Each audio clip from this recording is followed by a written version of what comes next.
আনুষ্ঠানিকভাৱে এদিনৰ বাবে বজালী জিলা আৰক্ষী অধীক্ষকৰ আসনত বহিল 12 বছৰীয়া নেবেনেছন বৰুৱা।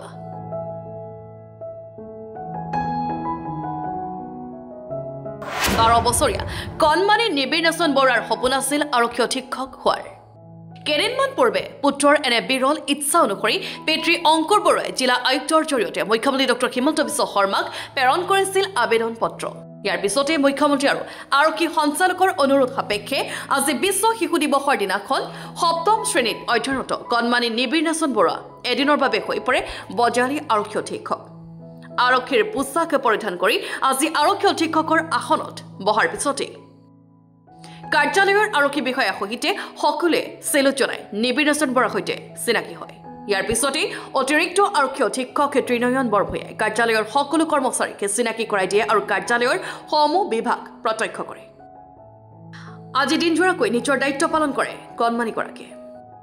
পৰম শ্ৰদ্ধাৰ গণতন্ত্ৰৰ চতুৰ্থ স্তম্ভত নিয়োজিত সন্মানীয় সাংবাদিকসকল, পোনতে আজি বিশ্ব শিশু দিৱস।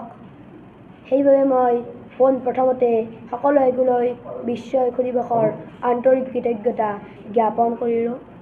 আজিৰ এই বিশেষ দিনটোত মই বজালী জিলাৰ এদিনৰ আৰক্ষী অধীক্ষক হোৱা সুযোগটো দিয়াৰ বাবে অসম চৰকাৰৰ মাননীয় মুখ্যমন্ত্ৰী ডক্টৰ হিমন্ত বিশ্ব শৰ্মা ছাৰৰ লগতে অসম পুলিচৰ DGP সন্মানীয় হৰমিত সিং ছাৰৰ লগতে বজালী জিলাৰ জ্যেষ্ঠ আৰক্ষী অধীক্ষক সুমন চক্ৰৱৰ্তী ছাৰৰ লগতে বজালী জিলাৰ অতিৰিক্ত আৰক্ষী অধীক্ষক ত্ৰিনয়ন ভূঞা ছাৰকে আদি কৰি বজালী আৰক্ষী অধীক্ষক কাৰ্যালয়ৰ সমূহ পৰিয়ালবৰ্গক আন্তৰিক কৃতজ্ঞতা জ্ঞাপন কৰিছোঁ। মোৰ সৰুৰে পৰাই আৰক্ষী অধীক্ষক হোৱাৰ মন, সপোনটো পূৰণ কৰিব পাৰিম নে নোৱাৰিম নাজানো, কিন্তু মনে প্ৰাণে চেষ্টা কৰিম। আজি এই বিশেষ দিনটোত বজালী জিলাৰ এদিন আৰক্ষী অধীক্ষক দিয়া কথাটো মই চিৰদিন মনত ৰাখিম। মোৰ জন্মক্ষণৰ লগত দেশ সেৱাৰ ভাৱ জড়িত হৈ আছে, কাৰণ মোৰ জন্ম 15 আগষ্টত। আশা কৰোঁ ঈশ্বৰে মোক এই ক্ষেত্ৰত আশীৰ্বাদ প্ৰদান কৰিব।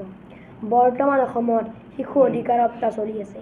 শিশুসকল ধৰণীৰ সম্পদ, গতিকে শিশুসকলৰ ভৱিষ্যত উজ্জ্বল কৰাৰ ক্ষেত্ৰত প্ৰতিগৰাকী অভিভাৱকে এক বিশেষ ভূমিকা লোৱাটো উচিত।